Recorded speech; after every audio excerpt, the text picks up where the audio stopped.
Gálatas capítulo 2, versículos del 13 al 21.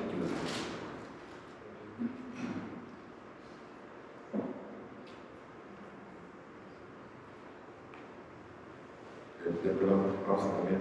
Este es del 11 al 21 también.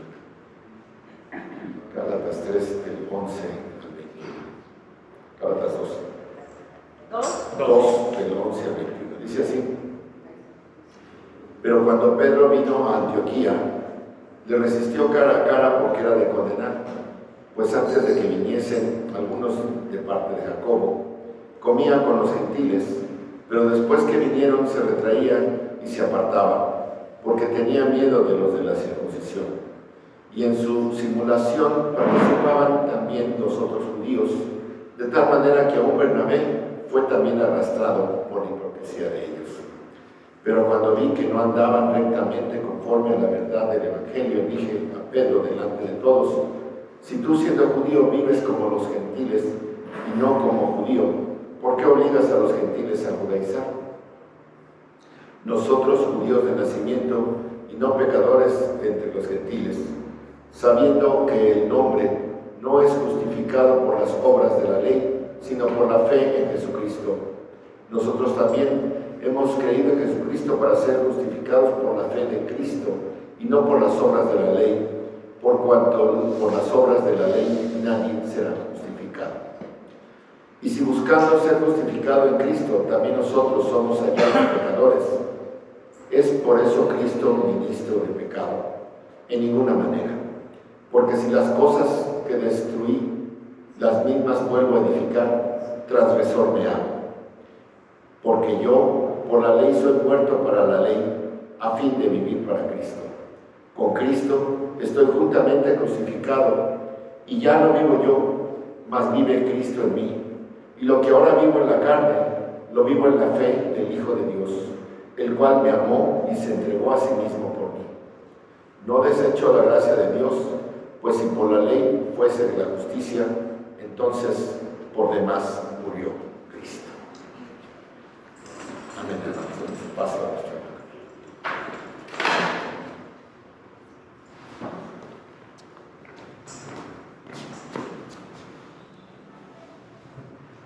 Hola hermanos, buenos días. Un gusto nuevamente estar aquí dando conclusión a estos mensajes del libro de Gálatas. Vamos a dar inicio con una oración, por favor. Padre bendito, te damos gracias esta mañana. Que nos permites estar reunidos en tu bendito y santo nombre, porque nos das la posibilidad, Padre, de poder preparar este mensaje, poder compartirlo con los hermanos, Padre, de gran bendición. Gracias por cada uno de ellos, Padre. Permite, Padre, que el mensaje que he preparado sea edificante para nosotros, que nos explique las situaciones que se vivieron en aquella época en Galacia, Padre. Y, Padre, dejamos en tus manos este tiempo, quita cualquier distractor, de tal manera que podamos poner atención a lo que nos quieres hablar esta mañana. En el santo nombre de nuestro Señor Jesús damos gracias. Amén. Amén, hermanos. Y bueno, el día de hoy vamos a continuar con el capítulo 2 de Gálatas, que habla sobre los efectos del falso evangelio.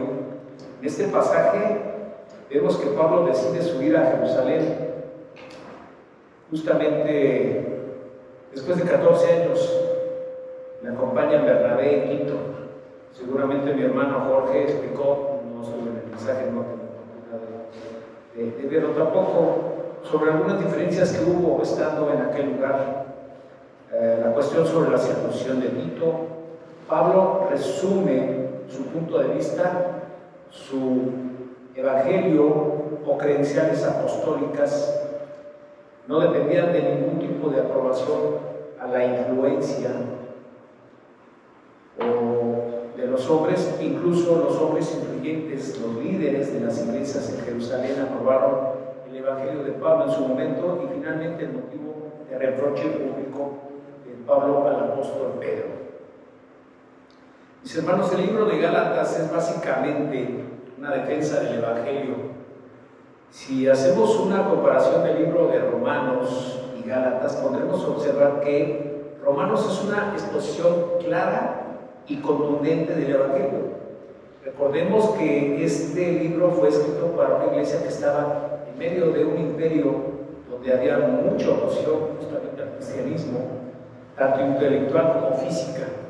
Romanos fue un despliegue, un refuerzo y un recordatorio a los hermanos que estaban en Roma.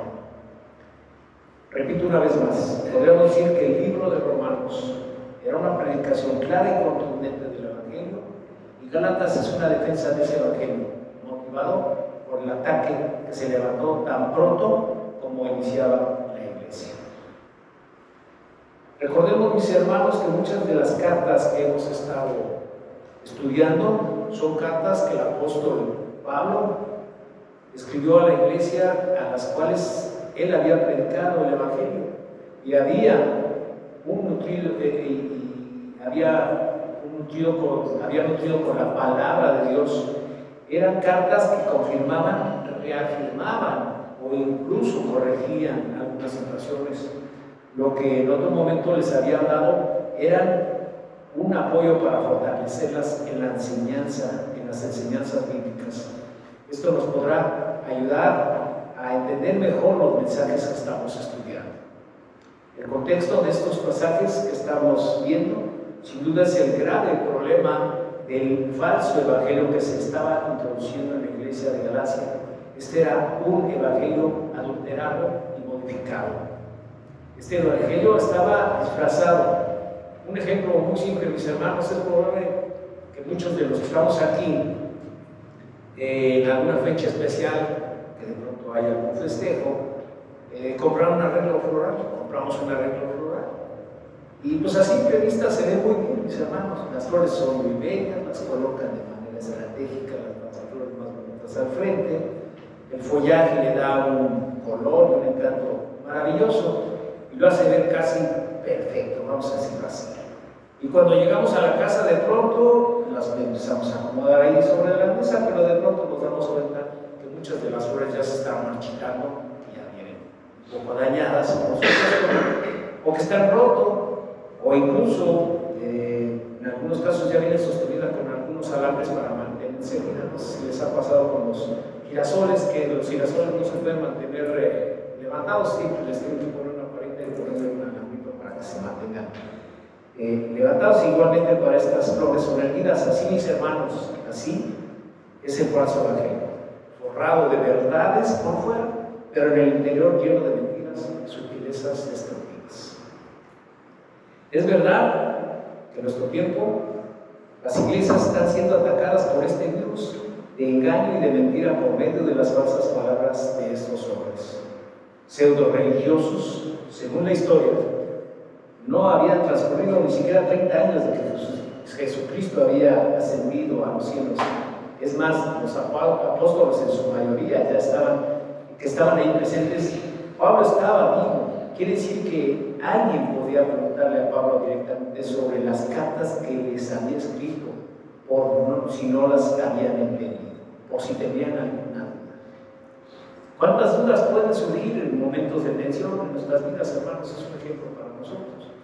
Y a veces no somos capaces de aclararlas y dejamos crecer aún más los problemas y damos por un hecho quizás algo que podría haber sido muy sencillo y de gran beneficio en nuestra salud mental. Como por ahí dirían actualmente, teléfono descompuesto. O sea, como que no agarramos el teléfono porque está descompuesto y no nos comunicamos para aclarar alguna situación y hacemos un problema más grande. Lo mismo les ocurrió a todos estos varones que desecharon la posibilidad muy rápidamente de las enseñanzas de Pablo y creyeron el engaño de falsas enseñanzas y la palabra adulterada de los judaizantes. Un evangelio adulterado simplemente se trata de un evangelio falso, sin importar si una pequeña o gran porción de la palabra se ha modificado. Tomemos en cuenta lo que dice en Mateo 5, 18 y 19.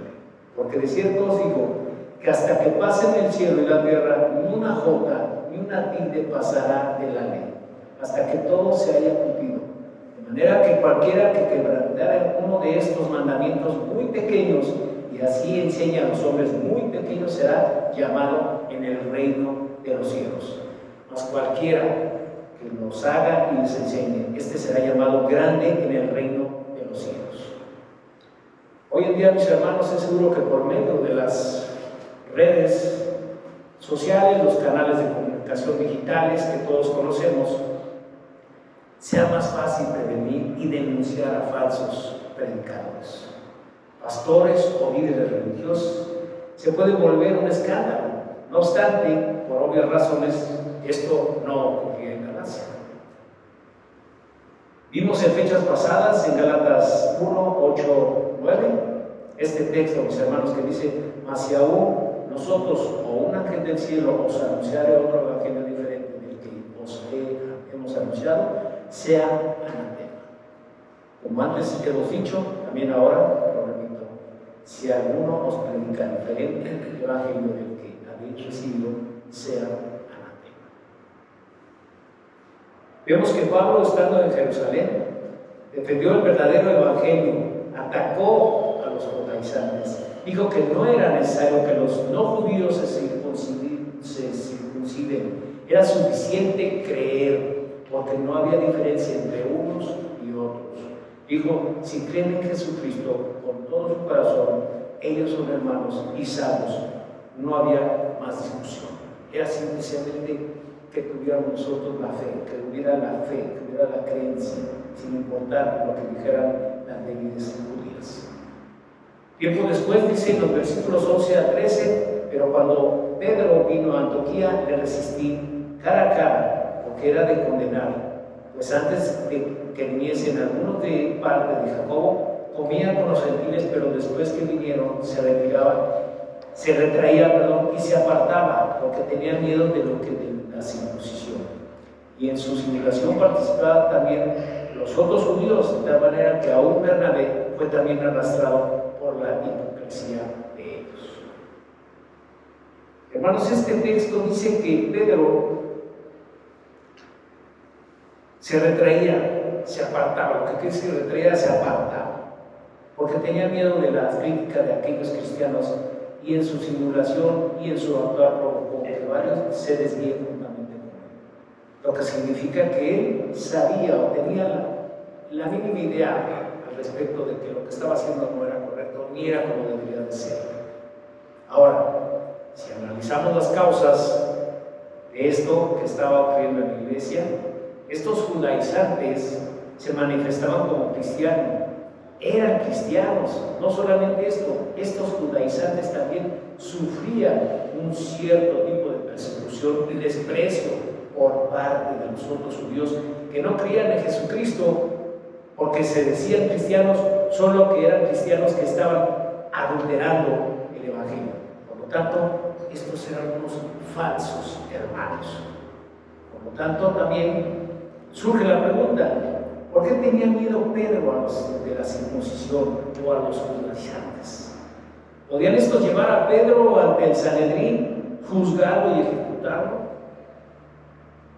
¿Cómo podían hacerlo los otros judíos? Por supuesto que no, y la razón es simple: no tenían ese poder porque eran cristianos. Recordemos lo que hemos visto en otras situaciones, de que solamente había ciertas personas o ciertas situaciones en donde podía tomar esa decisión. Ahora, de que tenía miedo el apóstol Pedro, ¿cuál era el miedo que sentía él? Es la razón de que estos judíos, en su mayoría fariseos ilustres de la capital, desprestigien a Pedro, lo dejen en ridículo y lo ataquen. Básicamente, Pedro tenía miedo de que los judaizantes hagan lo que en su momento hicieron también con Pablo en Galacia. Entonces Pedro toma la decisión de alejarse nada más de los gentiles para que no hablaran mal de él, pero en su actuación, por más que él había condenado esa enseñanza, les estaba dando crédito con sus acciones, por sus acciones. Dice un comentarista, mis hermanos, al respecto: el viejo Pedro volvió. ¿Y por qué decimos esto? ¿Por qué dice el comentarista esto? Dice: aquel hombre temeroso, porque todos conocemos a Pedro, débil y fluctuante, salió de nuevo a la escena. Su vieja personalidad volvió a salir a la luz. Apareció el mismo Pedro, que bajo la inspiración divina declaró a Jesús como Cristo, el Hijo del Dios viviente, y enseguida se atrevió a amonestar a su Señor por afirmar que le era necesario padecer y morir antes de resucitar. Volvió el mismo Pedro, y he aquí el mismo que declaró con denuedo que prefería morir antes de negar a su Señor. Pero antes de que terminara aquella noche, lo había negado 3 veces. Volvió el mismo Pedro y estaba allí presente. De nuevo, el que fue llamado a predicar fue desobediente y volvió a pescar, aún después de su encuentro con el Cristo resucitado. Recordemos también aquel pasaje donde estábamos estando en la barca, mis hermanos, que era azotada por fuertes vientos en medio de la tormenta. Apareció Jesús caminando sobre el agua. Este es un hecho que todos conocemos y todos lo hemos leído en la Biblia, mis hermanos. Lo cual, todo esto generó temor en los que iban en esa barca, y también hubo desconcierto, estaban ellos apanicados. Pero cuando se dieron cuenta de que de pronto vieron una figura, y cuando se dieron cuenta de que era Jesús, se tranquilizaron. Pero Pedro fue más allá para comprobar que se trataba de Jesús, y le retó para que Pedro pudiera caminar sobre el mar, lo cual sucedió. Pero los fuertes vientos le atemorizaron y pronto se empezó a hundir. Jesús lo rescató, pero le dio una gran lección cuando le dijo y preguntó: hombre de poca fe, ¿por qué dudaste? Pedro tenía una personalidad difícil de definir. Podríamos pensar que se trataba de 2 personas distintas. Por un lado, aquel Pedro que condenó a los judaizantes, que con ese carácter fluctuante y variable podía con energía y firmeza hablar algo hoy y después caer. Realmente no se trata de 2 personas. Así era la personalidad de Pedro. ¿Acaso, mis hermanos, nos ha tocado vivir ese tipo de momentos en los cuales un día estamos fervientes y emocionados, anunciando y defendiendo el Evangelio, al grado que seríamos capaces de cualquier cosa, y no dejar que el mundo y sus perversiones nos contaminen, nos intoxiquen con sus engaños y con nuestras acciones? Mis hermanos, lamentablemente estamos negando a Cristo, dando un mal testimonio de nuestra cristiandad. Les comento que la doctrina católica, este es un comentario que encontré, romana, se ha dado a la tarea de negar rotundamente que este Pedro era Pedro, porque el amparo de la figura del Papa, fíjense, mis hermanos, es porque se trata de un descendiente de Pedro. Y una de las atribuciones del Papa es la infalibilidad papal, que significa que no puede abandonar o apartarse de la verdad. O sea, que no se equivoca, que es perfecto, lo cual significa una falacia muy clara, por supuesto, ante el mundo. No obstante, aquí está Pedro, el mismo Pedro, líder de la iglesia, una de las columnas más fuertes de la iglesia, siendo influenciado por aquellos que estaban predicando un falso evangelio. A veces, por ciertas presiones que experimentamos en la vida, podemos vernos reflejados en la figura de Pedro. No obstante, por la gracia y misericordia de Dios, Él está aquí, tal cual Él fue, para consolarnos y darnos ánimo, porque todos podemos recibir aliento en Él. Porque si este varón fue abusado por el Señor, podemos dar gracias a Dios, porque en un momento de la vida hemos actuado como Pedro, pero Él es capaz de cambiar nuestra forma de actuar. Él es capaz de transformar nuestras vidas. Mis hermanos, Pedro predicaba fervientemente el Evangelio, pero ante la presión de aquellos con los que estaba conviviendo, su personalidad cambió. Recordemos que Pedro fue un pescador, básicamente de clase media baja, y en la iglesia se había involucrado con gente que era de clase alta en su sociedad, que se habían convertido en cristianos y eso ejercía mucha presión en él, y siendo lo que era, sucumbió a la presión de estas personas. ¿Qué mejor ejemplo vemos aquí? Porque podemos ver que cualquiera puede caer, no importa el lugar que esté, no importa cuánto conocimiento tenga, todos estamos en riesgos de sucumbir. Pedro, que era pastor de Antioquía junto con Bernabé, vio que Pedro estaba haciendo en la iglesia donde pastoreaba, y dice el texto que resistió a Pedro cara a cara, como diríamos, de hombre a hombre, delante de todos, porque no solo Pedro estaba haciendo eso, sino que los demás judíos lo habían seguido. No solamente eso, también el mismo Bernabé, que en Jerusalén había contendido en contra de eso, siendo pastor de esa iglesia, también había sido influenciado por Pedro.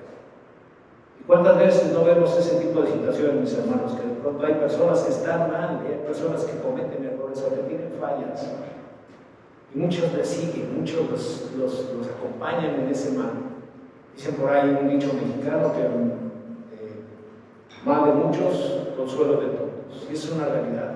Cuando muchas veces tienden a caer en pecado muchas personas, justifican esas situaciones porque muchos quizás están en el mismo contexto.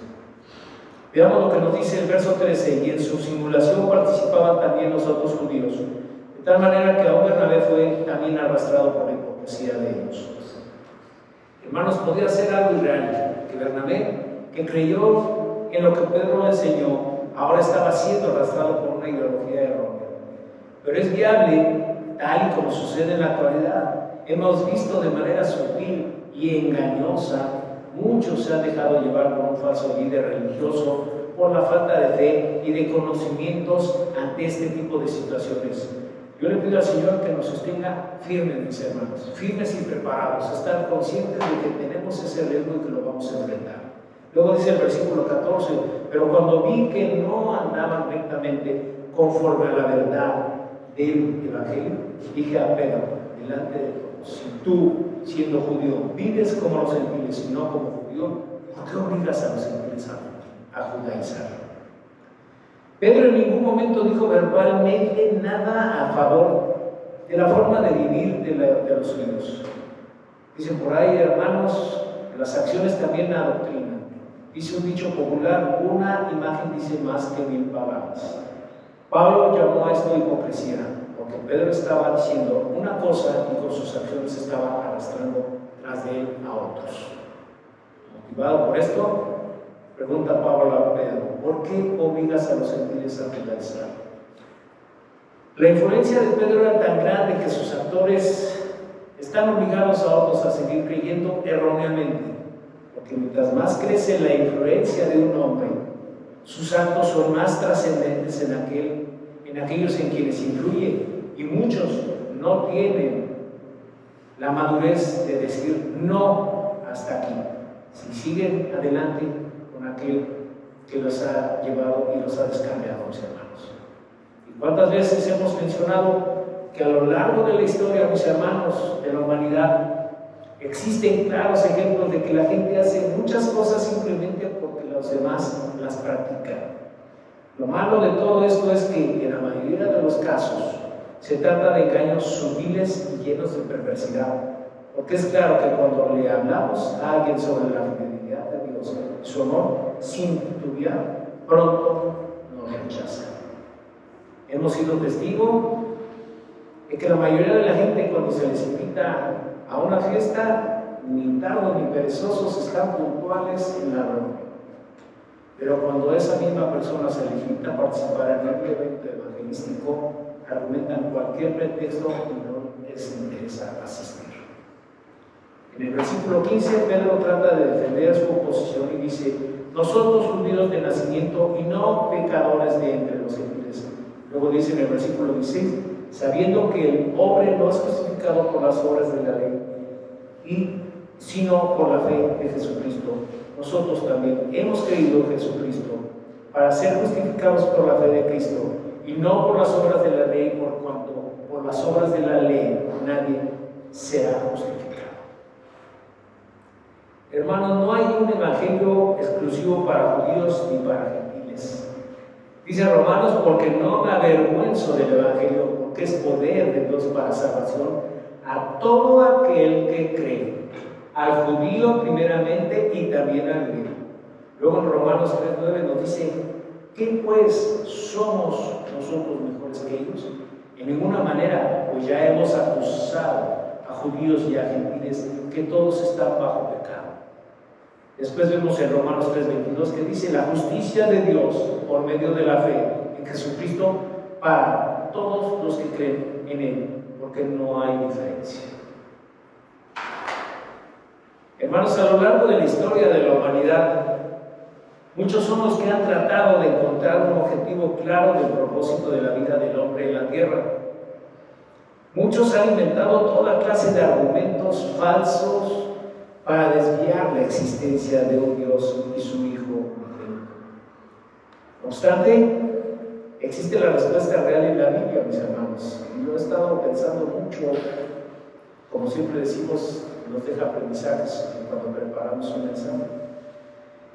Y yo he estado pensando mucho, mis hermanos, que en este libro, las Sagradas Escrituras, está la historia de la humanidad. Desde el inicio de la tierra, y fíjense lo más importante de todo esto, ya está lo que va a ser el fin de la tierra, porque ahí está Apocalipsis. Ya está todo preparado en la Biblia, mis hermanos. Por lo tanto, podemos comprobar que basados en los hechos de la Biblia, solo existe un solo evangelio verdadero para todos los hombres que habitan la tierra.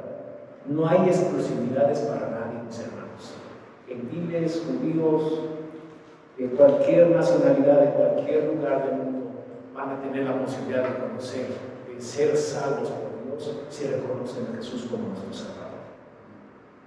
Continuamos en el versículo 16 que dice, sabiendo que el hombre no es justificado por las obras de la ley, sino por la fe de Jesucristo, nosotros también hemos creído en Jesucristo, para ser justificados por la fe de Cristo y no por las obras de la ley, por cuanto a las obras de la ley nadie será justificado. Mis hermanos, Pablo expresa su doctrina diciendo, nosotros sabemos que nadie puede ser justificado delante de Dios por medio de las obras de la ley. Nadie va en su juicio a pararse frente al juez justo, el Dios santo, y abrir el libro de la ley y decir, bueno, creo que cumplí todo, creo que me puedes decretar sin faltas justo. Nadie va a poder decir esto. Tampoco será posible pensar que tenemos más obras buenas que malas y la balanza se pone en una posición de privilegio, se pone a favor de nosotros porque hicimos más cosas buenas que malas. Esto no va a servir, mis hermanos, de ninguna forma, porque si he seguido pecando y he seguido teniendo buenas obras, finalmente yo creo que la balanza al final va a irse del lado del pecado, mis hermanos. Entonces esto no va a servir de nada. Por muchas obras que tengamos buenas, por todas aquellas obras que tengamos malas, cuando vayamos a la presencia de Dios, va a ser un tema difícil. Lo que la ley hace nos muestra que tan pecadores somos y la necesidad que tenemos de que Dios nos salve. Por eso es más adelante veremos cómo Pablo explica en Gálatas 3:19 el propósito de la ley. Es para que entiendan que no tienen que creer y cumplir la ley para ser salvos, sino que la ley nos guía a Cristo, y la ley nos condena, nos sentencia a muerte, nos muestra que estamos perdidos porque no podemos cumplirla, pero encontramos justicia en Dios que envió a su Hijo y cargó todas nuestras iniquidades, transgresiones y nuestros pecados en Él. Todas las maldiciones que deberíamos haber recibido, mis hermanos, por obviedad, recayeron en Cristo. Él hizo maldición por nosotros y simbolizó esa maldición en la cruz.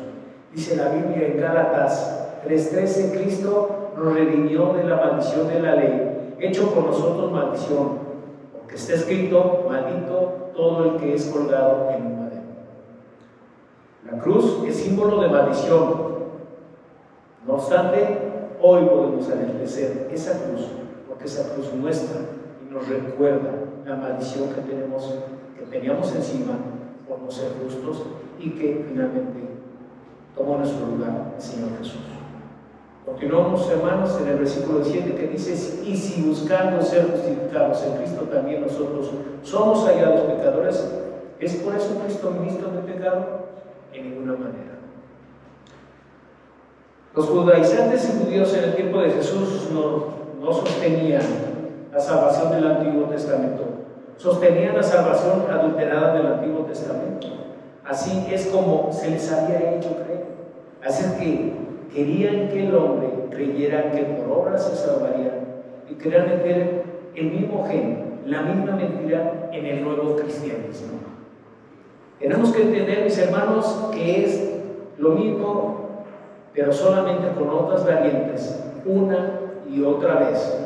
El reino opuesto nos ataca desde adentro, adulterando nuestras verdades y cubriendo mentiras con verdades, al punto tal que lo que no está bien afirmados en el Evangelio, mis hermanos, los que no están bien fijos en el Evangelio, pueden afirmar que dicen muchas cosas que son verdad, pero no se dan cuenta que simplemente les están engañando, los están envolviendo.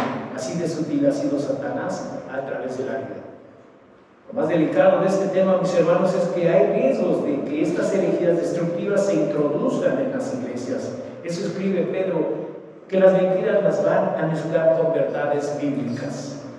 Nuevamente, repito, si no estamos llenos y empapados de la verdadera palabra del Señor, vamos a ser víctimas de aceptar un evangelio falso, un evangelio adulterado, y este problema se va a agravar más cuando desviemos también a otros, a los que viven detrás de nosotros, están cerca de nosotros. Seguimos en el versículo 18 que dice, 18 al 20, que dice: porque si las cosas que destruí, las mismas vuelvo a edificar, transgresor me hago, porque yo por la ley soy muerto para la ley, a fin de vivir para Dios. Con Cristo estoy juntamente crucificado, y ya no vivo yo, mas vive Cristo en mí. Y lo que ahora vivo en la carne, lo vivo en la fe del Hijo de Dios, el cual me amó y se entregó a sí mismo por mí. Pasaje interesante, mis hermanos, no cabe duda. Muchos lo conocemos y bastante conocido en el ámbito cristiano, mis hermanos. Vemos que nos enseña que estamos reposando en los méritos de Cristo, que nuestra vida está justamente puesta en Él, que nuestra vida anterior ya está muerta. Así debe de ser. Lo que fuimos antes ha muerto, lo que era ha quedado enterrado y olvidado por Dios. Voy a aprovechar este instante que no está mi familia, porque luego ellos son los que no digan, no hables y todo, pero mis hermanos, hay cosas que nosotros, las experiencias que tenemos de vida, las tenemos que compartir. Y no sé si a ustedes les ha pasado que de pronto llegan a nuestra mente algunas experiencias pecaminosas que vivimos antes de rendir nuestra vida a Jesús. De manera personal, hermanos, he de compartirles que para mí ha sido recuerdos que me causan mucha tristeza y mucho dolor. Fueron momentos aparentemente de euforia y de gozo. Por supuesto que yo no me daba cuenta que estaba atrapado en las redes del enemigo. Pasaron muchos años antes de que me percatara que perdí valiosos años de mi vida, que causé mucho daño a las personas que más amo. Y por eso en este versículo me encanta, mis hermanos, me gusta tanto. Con Cristo estoy juntamente crucificado, y ya no vivo yo, mas vive Cristo en mí. Y lo que ahora vivo en la carne, lo vivo en la fe del Hijo de Dios, el cual me amó y se entregó a sí mismo por mí. Dios hizo su obra en mi vida. Vencí al enemigo y hoy estoy perdonadamente agradecido por Dios. Jesús se entregó por cada uno de nosotros, mis hermanos. Puedo decirles que no soy el único privilegiado. Todos tenemos la posibilidad de recibir ese beneficio de que Cristo viva en nosotros y que ya no vivamos carnalmente, sino espiritualmente por medio de la fe del Hijo de Dios. Finalizamos con el último texto que es fundamental. Dice: no desecho la gracia de Dios, pues si por la ley fuese la justicia, entonces por demás murió Cristo. ¿Conocen lo que les había pasado a los hermanos de Gálatas? Pedro era hermano, había aceptado la doctrina y a eso Pablo le llama caíste de la gracia. No es que perdieron su salvación, sino que el concepto de gracia se le nubló. De hecho, dice en Gálatas 5:4, de Cristo os justificasteis, lo que por la ley os justificasteis, de la gracia habéis caído. Pablo, a pesar de todas las situaciones, dice el versículo 11 al principio, y yo, hermanos, lo cual es interesante que Pablo lo sigue considerando a los Gálatas, sus hermanos, a quienes se les había intercalado el Evangelio por causa de los falsos maestros que se habían metido en la iglesia, presentando un Evangelio con muchos puntos en común, pero adulterándolos de tal forma que ya no era el Evangelio. Concluimos por último con esta idea, que no estamos analizando con estos puntos de Gálatas doctrinas que la iglesia no ha conseguido una uniformidad a lo largo de los años. No estamos hablando del debate del bautismo, no estamos hablando sobre si se tiene que cantar con instrumentos musicales más sofisticados o si cantamos himnos más modernos. Realmente creo que eso sería una pérdida de tiempo, mis hermanos, que no tiene sentido, porque ante la verdad que debe de imperar en la iglesia, se sobrepone que pertenecemos a Cristo y por convicción propia estamos aquí. Nadie nos obligó a venir, así que por su voluntad propia queremos seguir preparándonos para escuchar un evangelio puro, genuino y verdadero. Defendamos, mis hermanos, con justicia y con honor el evangelio que ha logrado impactar la vida de muchos. Defendamos a toda costa el evangelio y no dejemos que sea modificado o adulterado, buscando beneficios personales o grupales por ciertas iglesias, como hemos visto el día de hoy. Oramos, mis hermanos. Padre bendito, cuántas gracias te damos esta mañana porque nos da la posibilidad, Padre, de saber, Padre, lo que tú quieres en nuestras vidas, de saber lo que tú deseas de nuestras vidas, Padre. Y justo es decir, mi amado Dios, que hemos recibido grandes beneficios, grandes lecciones de vida a través de los estudios, a través de la palabra, a través de los mensajes. Permite, Padre, que nosotros podamos mantenernos firmes, guardando la pureza del Evangelio. Te doy gracias por cada uno de mis hermanos, espero que haya sido edificante para sus vidas. En el santo nombre del Señor Jesús. Amén. Amén, hermanos. Dios bendice.